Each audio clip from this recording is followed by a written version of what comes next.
Jeg skal så snakke om organisk kemi her i modul 6. Så vi hopper bare videre straks. Til at starte med, så skal jeg give en kort redegørelse for carbonatomers måde at danne bindinger på i forbindelse med carbonhydridernes opbygning. Og helt generelt så er carbonatomet, det danner kovalente bindinger med op til 4 andre carbonatomer. Og på grund af den her mulighed for de her mange bindinger, så kan carbonatomerne næsten danne, eller de danner for det første meget store molekyler med næsten uendeligt antal atomer. Og carbonatomer har også mulighed for at danne bindinger med hydrogen, ikke metallerne, og så mange af metallerne også. Og i forhold til carbonatomer, så kan der dannes enkeltbindinger, som vi ser her, hvor der står alkan med enkeltbinding. Og det er som sagt en kovalent binding, altså hvor der er en binding mellem 2 atomer i et molekyle bestående af et elektronpar. Og det er altså det carbonatomer kan danne, og så kan det danne det op til 4 andre carbonatomer. Der kan også dannes dobbeltbindinger, som vi kan se her med alkan.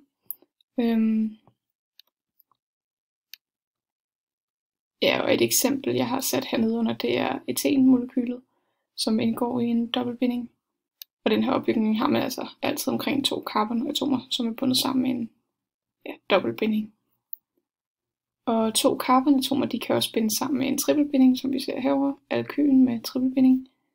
Og der har jeg også lige valgt at tage et eksempel med en, som er etyn, der har den her trippelbinding. Og nu kommer jeg til at snakke om det her alkaner og alkyn. Og det er fordi, at der findes 3 grupper. Og det er alkaner, som danner de her enkeltbindinger og har den her form som tetrader, hvordan man nu udtaler det, som er den her form. Og alkaner, de har den her plan opbygning, som ser sådan her ud i den her dobbeltbinding. Og alkyner, de har altså en lineær opbygning, og de danner de her trippelbindinger, som sagt, som får den her lineære opbygning. Ja, og så vil jeg kigge på noget navngivning af det her molekyle. Når man skal navngive sådan nogle her carbonhydrider, så bruger man nogle regler. Til at starte med, så finder man den længste carbonkæde, og det kan man se her. Altså, hvis vi tæller 1, 2, 3, 4, 5, så har vi også nummereret carbonkæden, den længste carbonkæde, som var det næste, man skulle gøre. Og der gør man det så typisk fra enden, hvis der kun havde været en sidegruppe, så havde man gjort det fra den side, hvor den ville få den laveste nummerering. Men nu er der carbon-sidegrupper i begge ender, så de ligger begge to i nummer 2 carbongruppe. Så det er lidt lige meget, hvilken ende man vælger at gøre det fra. Og så herefter så skal man inddele sidegrupperne i alfabetisk rækkefølge. Foran de her sidegrupper, der skal man så skrive numrene på de her carbonatomer, hvor sidegrupperne altså sidder, som jeg lige sagde.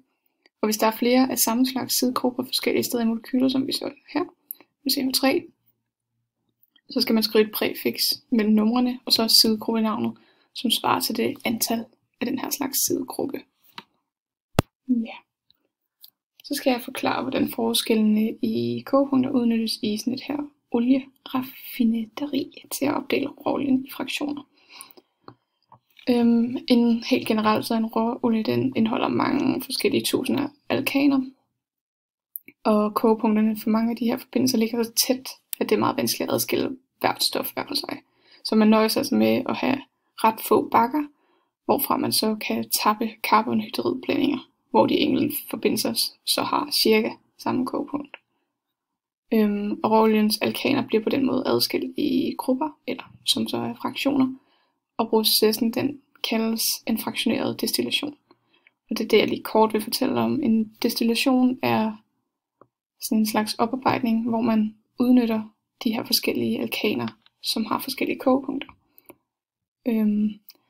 Og jeg vil sige, men i praksis så foregår det ved, at olien den til at starte med bliver opvarmet, Så de fleste af forbindelserne kommer på gasform, og gasserne de ledes så op igennem et tårn med en slags bakker, hvor hver af de her bakker holdes på en bestemt temperatur, og de nederste bakker er de varmeste. Og i de varmeste bakker fortsættes kun de karbonhydrider, som har det højeste kogepunkt, til væsker, og resten fortsætter så opad som gasser. Og højere op, hvor vi har bakkerne, bliver der koldere og koldere, og der fortsættes til flere og flere forbindelser, og øverste temperaturer nede på de her 10-20 grader, så kun ganske få forbindelser kommer ud som gasser.